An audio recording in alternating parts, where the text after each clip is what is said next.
All right, let's do another situation. So we have 858 divided by 5. My first step, division. 8 divided by 5, or again, 5 goes into 8 one time. My next step, multiplication. 1 times 5 is 5. My third step is subtraction. And my last step is to bring down this 5. Then I repeat it. 5 goes into 35 7 times. Multiplication, 7 times 5 is 35. Subtraction, 0.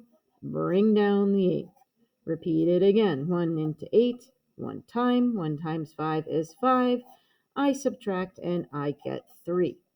Well, at this point in your years past, you would have said 171 remainder 3. The bad part about this is I can't do any other math steps from that. I can't do anything with an R3. So we're going to express this remainder as a fractional part. So the next thing that we do is we place a decimal and add a 0, okay, or annex a 0. That does not change the value of this number. I first bring up my decimal point so I don't forget it. Then I bring down my 0. And now 5 goes into 30 6 times, and 6 times 5 is 30, and now I end up with a remainder of 0. So my answer is 171.6. So 719 divided by 6. We're going to start the same way. Okay, 6 goes into 7 once, multiply, subtract, bring down. 6 goes into 11 once, multiply, subtract, bring down. 6 goes into 59 9 times.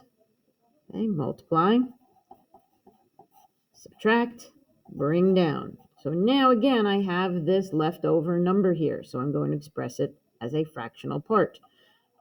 Put my decimal point, okay, add a 0, bring it down.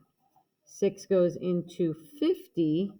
Oh, sorry, I forgot to bring up my decimal point. 8 times. I get to 48. Subtract. I still have a leftover number here. So what do? Well, I add another 0 and I bring that down. And 6 goes into 20 3 times. That's 18. Oh, that still didn't get to where I'm going. So what do? Well, it depends on what you're using this number for. Okay, if it's money, I need to go 2 places after my decimal. Okay, some places you only want to go to the 10th.